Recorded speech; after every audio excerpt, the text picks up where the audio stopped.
പക്ഷേ അതൊരിക്കലും തന്നെ ആശ്രയിച്ച് കഴിയുന്നവരാരും അറിയരുതെന്ന് അവൻ ആഗ്രഹിച്ചു.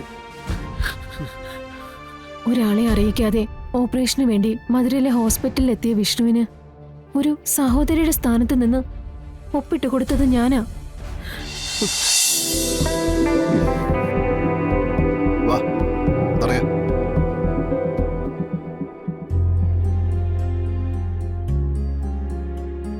എന്തായാലും ശാലിനിയുടെ അച്ഛന് ജാമ്യം കിട്ടിയല്ലോ. അതെ, സമയമുണ്ടല്ലോ, ശിക്ഷ ഒഴിവാക്കാൻ നോക്കാം.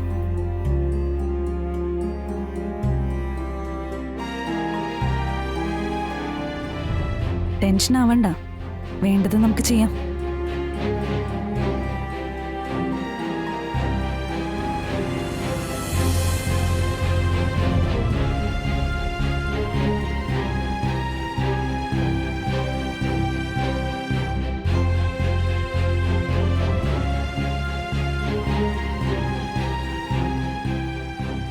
സാർ ഒരു മിനിറ്റ്.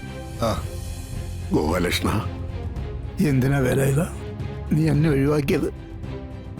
കുറ്റം ചെയ്തത് നമ്മൾ രണ്ടുപേരും കൂടിയല്ലേ? ഇത് ദൈവകോപമാണ് ഗോപാലകൃഷ്ണ. നീ എന്നെ ഒരുപാട് പിന്തിരിപ്പിക്കാൻ ശ്രമിച്ചതല്ലേ? ഞാനല്ലേ നിന്നെ നിർബന്ധപൂർവം ഇതിൽ ഉൾപ്പെടുത്തിയത്. അപ്പോ ഇത് ഞാൻ മാത്രം അനുഭവിച്ചാൽ മതി. എന്നാലും എനിക്ക് വേണ്ടി എനിക്കിതൊന്നും പുത്രിയല്ല എന്ന് നിനക്ക് അറിഞ്ഞൂടെ? എനിക്കിവിടെ ഉള്ളതുപോലെ ഏത് ജയിലിൽ പോയാലും അവിടെ ഉണ്ടാവും സുഹൃത്തുക്കളെ. ഇല്ലെങ്കിലേ ഞാൻ ഉണ്ടാക്കും. പിന്നെ ഞാൻ ഈ പുറത്ത് നിൽക്കുന്നതിനേക്കാൾ നല്ലത് അകത്ത് കിടക്കുന്നത് തന്നെയാ. പുറത്തു നിന്നാ എല്ലാ ദിവസവും ഞാൻ ആരെങ്കിലും ചുറ്റിച്ച് വെള്ളമടിക്കും. അവിടെ ആകുമ്പോൾ അത് നടക്കൂലല്ലോ. 5-6 മാസം അകത്ത് കിടന്ന് ഒന്ന് നന്നാമെന്ന് തന്നെ ഞാൻ തീരുമാനിച്ചു. പിന്നെ പണ്ടത്തെ പോലെ കഷ്ടപ്പാടും ദുരിതമൊന്നും അവിടെ ഇല്ല. കൃത്യമായ ഭക്ഷണവും പണിയെടുത്ത കൂലിയുണ്ട്. ഭാര്യയുടെ മോളുടെയും പരിഭവം കേൾക്കണ്ട. കൂടെ നിന്നിട്ട് നിന്നെ തനിച്ചാക്കി ജയിലിലേക്ക് അയക്കുന്നതിൽ എനിക്ക് നല്ല സങ്കടമുണ്ട്. ഒപ്പം വരാൻ മനസ്സ് തയ്യാറുവാ. അതെനിക്കറിയാം. പക്ഷേ എന്നെ പോലെ അല്ലല്ലോ നീ. ഞാൻ താഴെ ഭൂമിയും മുകളിൽ ആകാശം എന്ന് പറഞ്ഞ് നടക്കുന്ന ആളല്ലേ. നിനക്ക് ബാധ്യതകളുണ്ട്. മോളുടെ ചികിത്സ, കൊച്ചുമോളെ വളർത്തണം. എന്നെ സംബന്ധിച്ച് ഇതൊന്നുമില്ല. പിന്നെ എന്റെ മോളുടെ കാര്യം, അവളുടെ കാര്യം ഒന്ന് ശ്രദ്ധിക്കണം. അതെ അതെ, വാ അവിടെ നിൽക്കും സാറേ. ഇനി അവിടെ പോയി കഴിഞ്ഞാൽ കുറെ കാലം ഇവനെ കാണാൻ പറ്റൂല. 1-2 കാര്യങ്ങൾ ഇവനോട് പറഞ്ഞിട്ട് നമുക്കൊരു ചായയൊക്കെ കുടിച്ചങ്ങ് പോവാന്നേ. എടോ ഗോപാലകൃഷ്ണ, നിന്റെ മോളുടെ ചികിത്സയ്ക്ക് പണം കൊണ്ട് സഹായിക്കാൻ എനിക്ക് പറ്റിയില്ല. പകരം സ്നേഹം കൊണ്ട് സഹായിച്ചെന്നെങ്കിലും ഞാനൊന്ന് ആശ്വസിക്കട്ടെ. മതി മതി, സാറേ വരാം.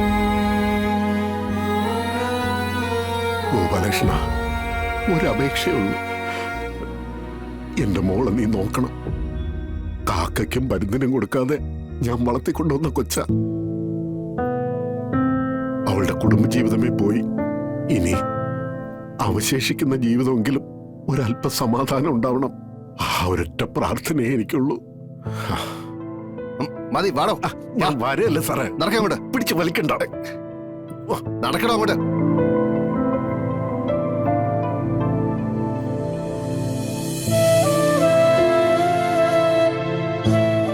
നിങ്ങൾ എല്ലാരും കൂടെ എന്റെ വിഷ്ണുവശനെ കൊന്നുവല്ലേ? കമല, നീ കാര്യം അറിയാതെയാ. എന്ത് കാര്യം അറിയാതെ? എന്ത് തെറ്റാണ് എന്റെ ആശ നിങ്ങളോടൊക്കെ ചെയ്തത്? നിങ്ങളൊക്കെ സ്നേഹിച്ചിട്ടല്ലേ ഉള്ളൂ. എന്നിട്ടും എന്തിനാണ് എന്റെ ആശയോട് നിങ്ങളൊക്കെ ഇങ്ങനെയൊക്കെ ചെയ്ത്? പറ, എന്തിനാ ചെയ്തെന്ന് പറ. കമല, പറ. വെറുതെ ഭ്രാന്ത് കാണിക്കാതെ നീ. എനിക്കറിയാം നീ വിഷ്ണുവിന് ഏറ്റവും പ്രിയപ്പെട്ടവനായിരുന്നു. ശാലിനി കഴിഞ്ഞാൽ ഏറ്റവും അധികം സ്നേഹിച്ചതും നിന്നെയും സത്യമേ ഒക്കെ ആയിരുന്നു. അതുകൊണ്ട് തന്നെയാ വിഷ്ണുവിന്റെ അസുഖ വിവരം നിങ്ങൾ ആരും അറിയരുതെന്ന് അവൻ ആഗ്രഹിച്ചതും. വിഷ്ണുവിനെ ഓർത്ത് നിങ്ങൾ ആരും സങ്കടപ്പെടുന്നത് അവന് സഹിക്കുമായിരുന്നില്ല. ഞാനൊന്ന് പറയട്ടെ കമല. കമല, ഞാൻ പറയട്ടെ. എവിടെ വെച്ചാണ് വിഷ്ണുവിന് ഈ അസുഖം തുടങ്ങിയെന്ന് എനിക്കറിയില്ല. പക്ഷെ ഞാൻ കാണുന്നത് റോഡിൽ വണ്ടി ഓടിക്കാനാവാതെ വഴിയിൽ പെട്ടുപോയ അവസ്ഥയിലാ.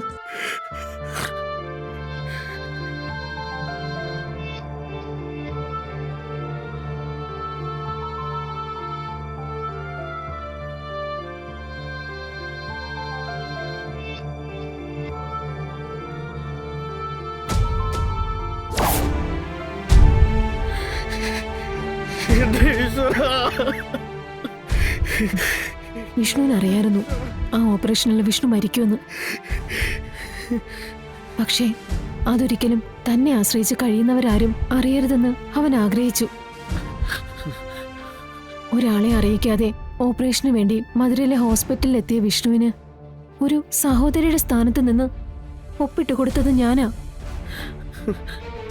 താൻ മരിക്കുമെന്നും താൻ മരിച്ച തന്റെ അവയവങ്ങൾ മറ്റുള്ളവർക്ക് ഉപകാരപ്പെടണമെന്നും ആഗ്രഹിച്ച് വിഷ്ണു അവന്റെ അവയവങ്ങളും ദാനം ചെയ്തു. ഹാർട്ട് അടക്കം.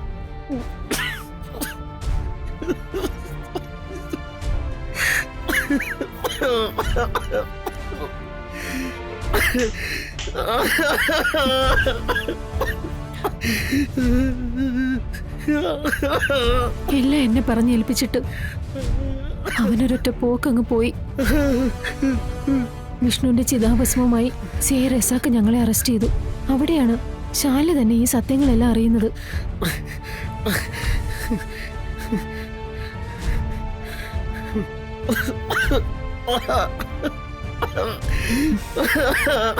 ഇനി കമലം പറ, മകൻ വരുമെന്ന് പ്രതീക്ഷയിൽ കഴിയുന്ന ആ അമ്മയ്ക്ക് മുന്നിൽ നിങ്ങളുടെ മകൻ തിരിച്ചു വരില്ലെന്ന് എങ്ങനെയാ പറയാനാവുക? സത്യങ്ങൾ ഞങ്ങളിൽ മാത്രമായി ഒതുക്കി വെച്ചെന്ന് പറയാനാവില്ല. പിന്നെ എല്ലാം അറിയുന്ന ഒരാൾ കൂടി ഉണ്ടായിരുന്നു, ശാരദാമ്മ. ശാലിനിയുടെ ബലവും ആശ്വാസവും ഒക്കെ ശാരദാമ്മയായിരുന്നു.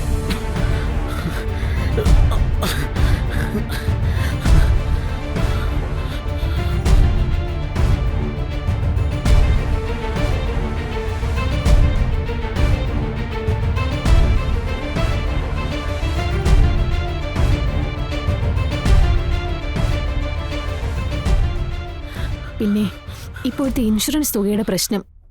അതൊരു 30 ലക്ഷം രൂപയുണ്ടായിരുന്നു.